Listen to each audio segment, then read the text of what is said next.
Le problème n'est pas là. Francis Gosselin. Ça sonne comme une arnaque. J'ai-tu une bonne logique, moi, là? Mario Dumont.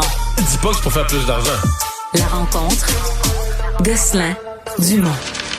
Ce sera Gosselin-Maréchal. Salut, Francis. Salut Isabelle, ça va bien? Ça va et toi?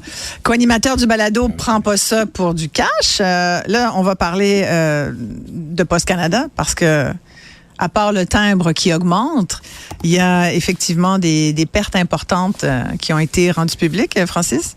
Là, tu te dis, est-ce la fin de Post Canada? C'est ça? Il me semble que je pense t'exagères. Que non, non, mais je pense quand même que, tu sais, on parle du prix des timbres. Ceci explique quand même un peu cela. Là. Je veux dire, là, ce qu'on a appris, c'est que pour l'année 2023, la Société d'État a fait une perte de 750 millions de dollars. C'est beaucoup d'argent quand même. Oui. L'année dernière, ils avaient perdu 550 millions. Donc, en fait, la perte se creuse là, année sur année. Ce sont de très mauvaises nouvelles. Puis ça, ultimement, paradoxalement, Isabelle, c'est toi et moi et nos auditeurs qui payent. Là, je veux dire, Société de la Couronne. C'est la Couronne. Et puis, évidemment, donc là, on fait augmenter le prix du timbre d'à peu près 6,5 %. Ça pourrait pallier en partie là, du côté revenu. Il s'en va quand même, là, le chiffre m'a surpris, 2,2 milliards de lettres au Canada chaque année. C'est fascinant quand même. Hein? Et moi, j'avoue que j'aime bien mon postier et j'adore recevoir des lettres. Ah, toi, j'adore ça. Moi, écoute, dans la région où j'habite maintenant, la poste, elle est livrée au coin de la rue. Donc, j'ai plus du tout de relation avec un humain. Là. Ouais, moi, les boîtes, c'est en face. Dès que je le vois, je sors. Je dis « Ah, bonjour! » Moi, mais donc, on n'a plus la relation. Puis honnêtement, à moins que j'attende vraiment quelque chose, je t'avouerai que je vais rarement chercher le courrier. Tu sais, j'ai mon abonnement à The Economist que je sais qu'il rentre le tel jour. Souvent, c'est ce jour-là où je prends le courrier pour toute la semaine. Ouais. Et donc, mais tu sais, c'est un modèle, je pense, qui est à revoir, Francis. Es-tu d'accord? Parce que, écoute, j'ai fait l'exercice d'envoyer. J'ai envoyé une lettre recommandée à un client. C'était il y a 2 mois. Ça a pris 17 jours avant qu'il la reçoive. 17 jours. C'était à Laval. J'aurais dû aller y porter, sincèrement. À pied. C'est comme ça, sincèrement. Ouais. Non, il y a quelque chose qui marche pas, là. Ouais. La contrepartie de ça, évidemment, c'est que là où il y a de l'argent à faire, c'est dans les colis, hein, évidemment. Puis, on sait que Post Canada a été lente à réagir, alors que UPS, FedEx et plusieurs autres joueurs, surtout américains, commençaient à s'emparer de ce marché-là. À une époque, tu te rappelleras, Isabelle, Amazon passait en grande partie par Post Canada, et à un moment donné, Amazon a décidé d'internaliser ce service-là. On voit des camionnettes Amazon un peu partout, et donc ça a fait très mal aussi à Post Canada. Je voulais quand même te donner un petit élément quand même qui m'a beaucoup fait réfléchir. J'ai regardé du côté américain qu'est-ce qu'il en est, le United States Postal Service, USPS. Pour le premier trimestre de cette année, ils ont fait une perte de 2,1 milliards de dollars. Ah ouais, ce qui, sur une base annualisée, là, on estime qu'ils vont perdre environ 7 milliards. Tu diras, au prorata de la population, c'est à peu près équivalent. C'est 10 fois plus. Ouais. Mais ça reste que c'est pas exclusif à Post Canada, cette difficulté-là de un peu boucler là, les comptes. Et probablement que la Poste française vit les mêmes enjeux. C'est drôle que tu m'emmènes sur ce terrain-là parce que pas du tout. Non? En fait, je savais pas. Je sais que tu as beaucoup d'amour pour la France. La Poste en France, c'est évidemment, c'est comme le Canada, on distribue des courriers et des colis. Mais la France, comme tu sais, la Poste française a fait le pari de devenir une banque. Ouais. Donc maintenant, on peut faire des dépôts dans les différents guichets. Et c'est très numérique. Des téléphones cellulaires. C'est très numérique. Ils ont pris le virage numérique. Ouais. Et c'est devenu non plus exclusivement un prestataire de timbres ou de colis, mais de plein d'autres besoins que les Français ont. Et donc, l'année dernière, la Poste française a fait 31 milliards de revenus et 1,5 milliard d'euros de bénéfices. Un modèle à suivre pour Post Canada, donc peut-être. Je sais pas si les Desjardins, RBC et autres banques nationales de ce monde-là verraient d'un bon œil que Post Canada vienne leur voler leurs clients hypothécaires. Non, mais tu sais, entre autres, la Poste en France, ils s'en servent aussi comme modèle d'identification citoyenne. Tu sais, tu as plein de services que tu pourrais rajouter, là. C'est à Poste Canada, mettons. Absolument. Puis évidemment, moi, tu sais, je passe une partie de ma vie dans le joli village de Deschambault, 3000 âmes, et il y a un bureau de poste. Et objectivement, comme modèle d'affaires, ça n'a pas beaucoup de sens, mais ça reste que Poste Canada reste un service de proximité pour pratiquement tous les Canadiens.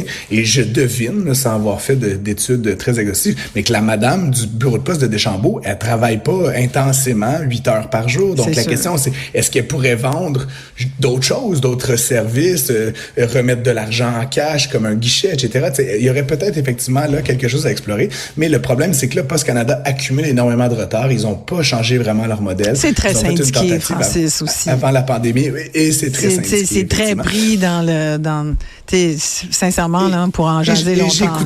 J'écoutais Isabelle, un reportage à TVA plutôt aujourd'hui, mais c'est paradoxal parce que, tu sais, dans certaines petites municipalités, tu parlais de ton facteur ou de ton postier. Ce sont de bons emplois, puis ce sont de rares bons emplois qui restent, tu sais, alors que beaucoup de banques et des jardins et d'autres ont fermé, par exemple, certaines de leurs succursales, alors qu'on a perdu certains commerces de proximité, parfois un petit dépanneur, etc. Le bureau de poste, souvent, c'est un peu le dernier bastion où il y a encore de bons emplois, puis après, c'est pas des emplois à 100 000 piastres. Pour finir sur Poste Canada, tu te souviens aussi, il y a quelques années, quand on annonçait des compressions, puis qu'on disait les facteurs et factrices iront plus, voir telle et telle personne, il y a beaucoup de la FADOC, entre autres, a été intervenue, des gens âgés qui disaient, ben moi, là, s'il y avait pas le facteur, je verrais personne.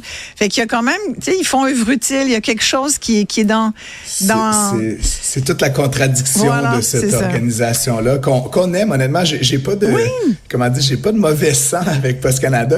Moi, comme toi, j'aime recevoir et parfois même envoyer j'aime ça mettre mon timbre. Il y a quelque chose d'un peu traditionnel là-dedans. Tout à fait. Donc, ça va être à surveiller dans les prochaines années. J'aimerais qu'on parle du rebond du nombre de ventes de propriétés à Montréal, parce que tu sais que c'est un de mes sujets favoris, l'immobilier.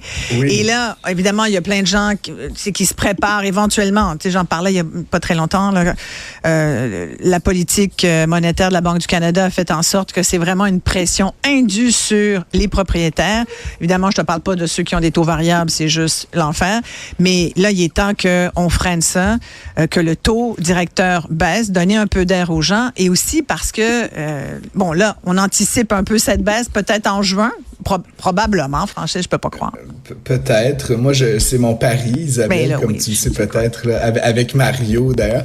Mais oui, en même temps, Isabelle, ce que je veux, tu sais, à ce sujet-là. Donc, ce qu'on a appris aujourd'hui, là, c'est qu'il y a vraiment un rebond important. C'est le 3e mois consécutif que le nombre de propriétés résidentielles dans la région de Montréal rebondit. Puis mais c'est la saison. De 25. Non, mais c'est par rapport à l'an dernier. Là, c'est pas une augmentation par rapport à mars, c'est par rapport à avril. À la même période l'année dernière. 25% au-dessus, ça va très bien.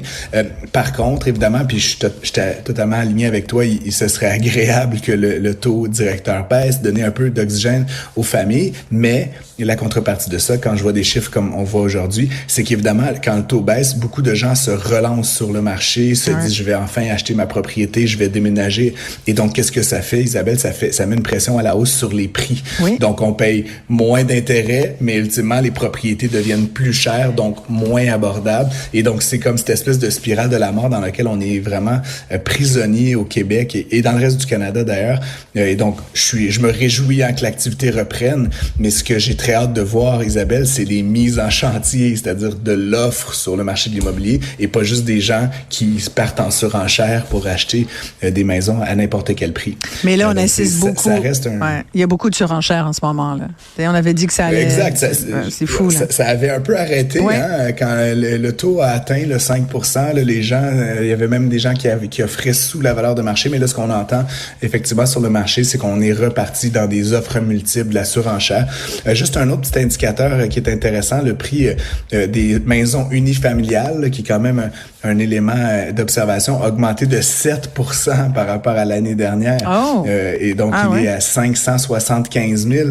Isabelle, ça commence à être beaucoup, beaucoup d'argent là, surtout pour des premiers acheteurs.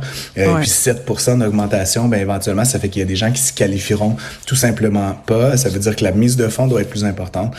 Donc, c'est une bonne nouvelle, mais en même temps, un élément à surveiller très attentivement en matière d'abordabilité là, pour les ménages québécois. Francis, merci beaucoup. À demain. Je t'en prie. À demain.